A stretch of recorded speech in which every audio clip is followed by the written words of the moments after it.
ಕನ್ನಡ ಕಠಿಣ ಪದಗಳು, difficult words Kannada.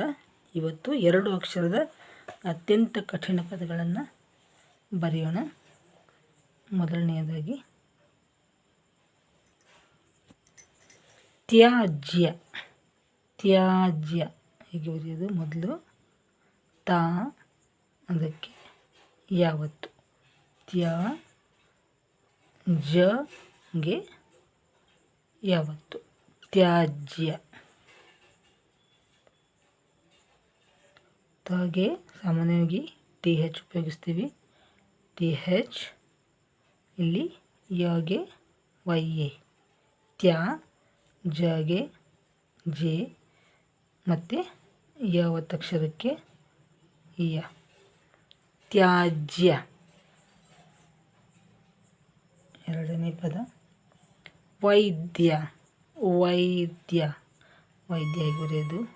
Way 50 ವೈ, ಇದು ದ ವೈದ ಆಯಿತು. ಇದಕ್ಕೆ ಯಾವತ್ತು, ವೈದ್ಯ.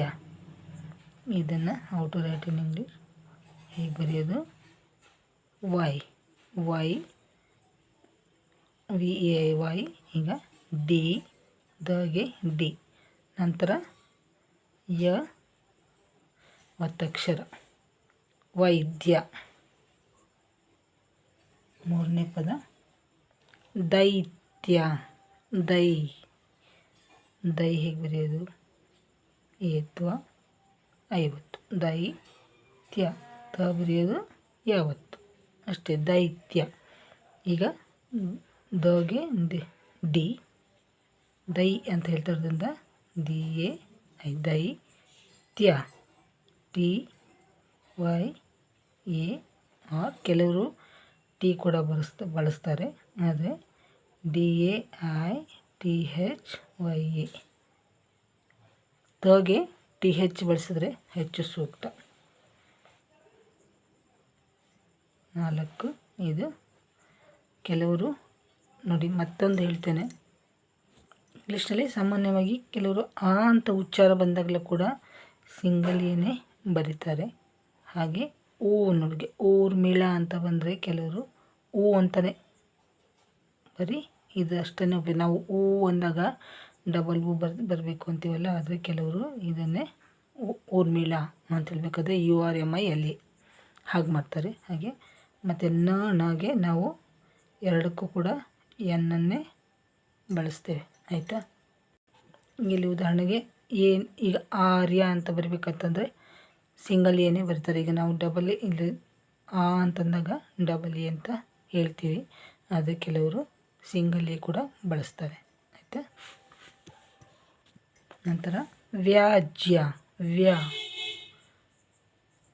ವಾಗೆ ಯಾವತ್ತು, ವ್ಯಾ, ಜಗೆ ಯಾವತ್ತು, ವ್ಯಾಜ್ಯ. ಈಗ ವ, ಇದಕ್ಕೆ ವ, ಇದು ಅರ್ಧ ವ ಹೇಳ್ತಾ ಇರೋದು, ಈ ಥರದ್ದು, ಅಷ್ಟಕ್ಕೆ ವಿ ನೋಡಿ. ಈಗ ಇಲ್ಲಿ ಯಾವ ಸ್ವರೋಚ್ಚಾರವೂ ಇಲ್ಲ, ಈ ಥರ ಲೆಕ್ಕ ತಗೋಬೇಕು ಮೊದಲು. ನಂತರ ವ್ಯಾ, ಯಾ, ವೈ ಎ, ಆಯಿತಾ? ಈಗ ವ್ಯಾ. ಇಲ್ಲಿ ಕೂಡ ನೋಡಿ ಇದಿದೆ. ಇಲ್ಲಿ ನಾವು ತಲಕಟ್ಟಿನ ದೀರ್ಘ ಇರುವಾಗ ಆ ಉಚ್ಚಾರ ವ್ಯಾ ಅಂತ ಬರ್ತಾಯಿದ್ದಿಲ್ಲ, ಡಬಲ್ ಎ ಉಪಯೋಗಿಸ್ತಾ. ಈ ಥರ ಬರೆದುಬಿಟ್ರೆ ನಿಮಗೆ ಓದಲಿಕ್ಕೆ ಭಾಳ ಅನುಕೂಲ ಆಗುತ್ತೆ. ವ್ಯಾಜ್ಯ, JYA, ಆಯಿತಾ? 5ನೇ ಪದ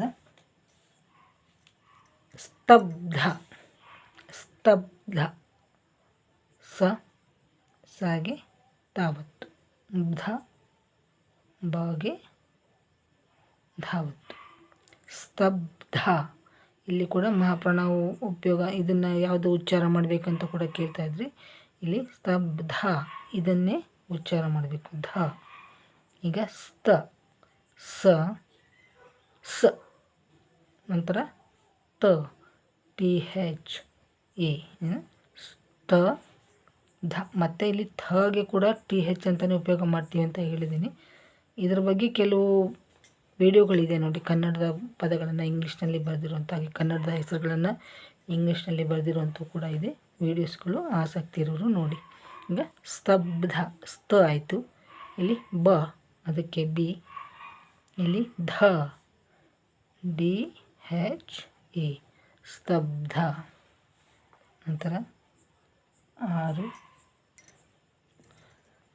ಸ್ವಲ್ಪ, ಸ್ವ, ಸಗೆ ಒತ್ತು, ಸ್ವಲ್ಪ, ಲ, ಅದಕ್ಕೆ ಇಲ್ಲಿ ಸ್ವಲ್ಪ ಅಂತ ಹೇಳ್ತಾಯಿದೆ, ಅದರಿಂದ ಲ ಬರೆಯೋದು ಸ್ವಲ್ಪ. ಈಗ ಸ, ಒಗೆ ಆಯಿತಾ,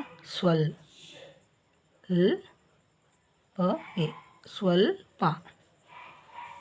ಅರ್ಥ ಆಗ್ತಾ ಇದೆ ಅಂತ ಅಂದ್ಕೊಳ್ತೀನಿ. ಸೃಷ್ಟಿ, ಸೃಷ್ಟಿ,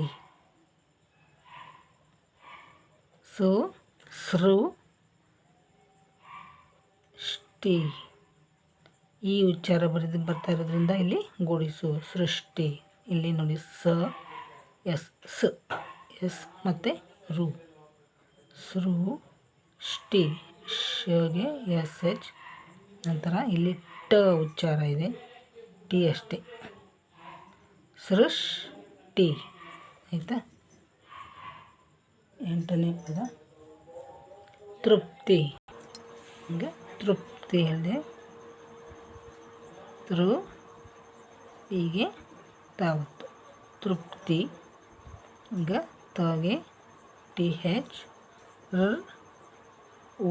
ರು, ತೃಪ್ತಿ, ಪ, THI, ತೃಪ್ತಿ. ಆಯಿತಾ. ನಂತರ 9ನೇ ಪದ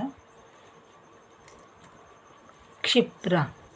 ಕ್ಷಿ, ಕೀಗೆ ಶಾವತ್ತು, ಪಗೆ ರಾವತ್ತು, ಇದು ಕ್ಷಿಪ್ರ. ಇಲ್ಲಿ ಮೊದಲು ಕ, ಶ, ಐ, ಕ್ಷಿ, ಪಗೆ ಟಿ, ಆರ್ ಎ, ರಾವತ್ತಿಗೆ RA, ಕ್ಷಿಪ್ರ. 10ನೇದು ಪ್ರಶ್ನೆ. ಪಗೆ ರಾವತ್ತು, ಪ್ರ, ಶೇಗೆ ನಾವತ್ತು, ಪ್ರಶ್ನೆ. ಅದನ್ನು PRA, ಪ್ರ, ಶಗೆ SH, ನೆ. ಇದನ್ನು ಇಂಗ್ಲೀಷಲ್ಲಿ ಕೂಡ ಬರೆಯೋದು, ನಿಮ್ಮ ಕನ್ನಡ ಮೀಡಿಯಂ ಮಕ್ಕಳಿದ್ದರೆ ನಿಮಗೆ ಇಂಗ್ಲೀಷಲ್ಲಿ ಬರೆಯೋದು ಕೂಡ ನೀವು ಇದನ್ನು ಕಲ್ತ್ಕೊಂಡು ಬಿಡ್ಬೋದು. ಮತ್ತು ಶಾಲೆ ಪ್ರಾರಂಭವಾದಾಗ 8ನೇ ತರಗತಿಗೆ ನಿಮಗೆ ಇದು ಭಾಳ ಅನುಕೂಲ ಆಗುತ್ತೆ.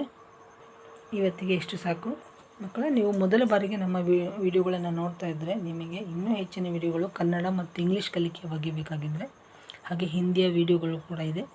ಡಿಸ್ಕ್ರಿಪ್ಷನ್ ನೋಡಿ, ನಿಮಗೆ ಎಲ್ಲ ರೀತಿಯ ವಿಡಿಯೋಗಳು ಕೂಡ ಸಿಗುತ್ತೆ. ಈ ರೀತಿಯ ಎಲ್ಲ ವಿಡಿಯೋಗಳನ್ನು ನಾನು ಅಪ್ಲೋಡ್ ಮಾಡಿದ್ದೀನಿ. ಈ ಎಲ್ಲವೂ ಈಗಾಗಲೇ ಅಪ್ಲೋಡ್ ಮಾಡಿರುವಂಥ ವಿಡಿಯೋಗಳು. ಎಷ್ಟು ಪ್ಲೇಲಿಸ್ಟ್ ಇದೆ, ಆಸಕ್ತಿ ಇರೋರು ನೋಡಿ. ಮತ್ತೆ ಮುಂದಿನ ವಿಡಿಯೋದಲ್ಲಿ ಭೇಟಿಯಾಗೋಣ. ಅಲ್ಲಿವರೆಗೂ ಎಲ್ಲರಿಗೂ ಧನ್ಯವಾದಗಳು ಮತ್ತು ನಮಸ್ಕಾರ.